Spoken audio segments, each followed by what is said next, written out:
সকলকে স্বাগত জানাচ্ছি প্রিয় শিক্ষার্থী ভাই ও বোনেরা।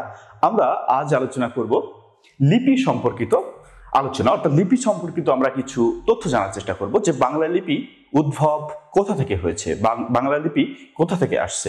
আমরা অনেকেই জানি বাংলা লিপি আসছে ব্রাহ্মী লিপি থেকে। তো ব্রাহ্মী লিপি কোথা থেকে আসলো? দেখো, ব্রাহ্মী লিপি আসছে চিত্রলিপি থেকে।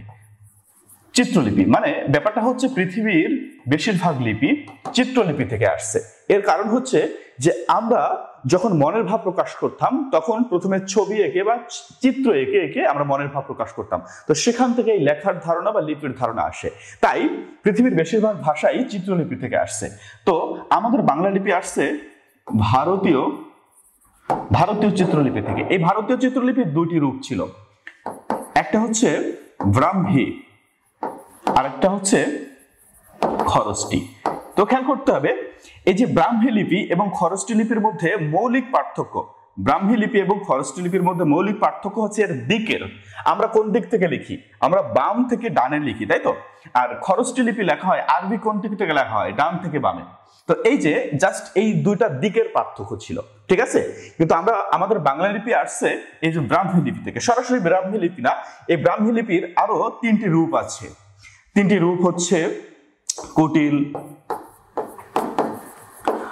নাগর আর হচ্ছে সারদা।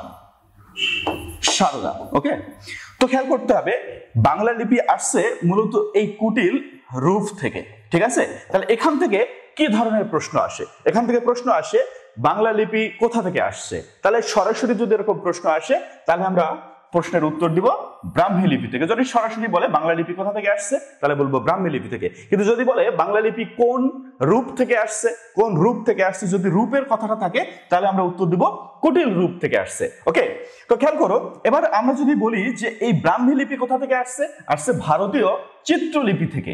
আমরা এখানে একটা তথ্য জেনে নিব যে চিত্রলিপি পৃথিবীতে এখনো কিন্তু চিত্রলিপি আছে। যেমন চীনের লিপি, চীনা লিপি কিন্তু চিত্রলিপি। ওকে, চীনা লিপি হচ্ছে চিত্রলিপি, ঠিক আছে? চীনা লিপি হচ্ছে কি? চিত্রলিপি। তো খেয়াল করো, এখান থেকে আরেকটু ক্রিটিক্যাল যদি প্রশ্ন আসে, যদি প্রশ্ন হয় এমন যে ভারতীয় চিত্রলিপির কোন রূপ থেকে বাংলা লিপি আসছে, তো খেয়াল করো ভারতীয় চিত্রলিপির কোন রূপ? তা আমরা রূপ পড়েছি কুটিল রূপ, তাহলে আমরা দিতে পারি কুটিল রূপ, কিন্তু উত্তরটি ভুল হবে। কারণ ভারতীয় চিত্রলিপির রূপ কিন্তু দুইটা, একটা ব্রাহ্মী আর একটা খরষ্টি। তার মানে যদি এরকম প্রশ্ন আসে ভারতীয় চিত্রলিপির কোন রূপ থেকে, তাহলে হবে ব্রাহ্মী রূপ থেকে। আর সর্বশেষ আমরা আরেকটু তথ্য জানবো যে এই যে বাংলা লিপি কত শতকে এর আবিষ্কার হয়েছে বা এই বাংলা লিপির উদ্ভব হয়েছে?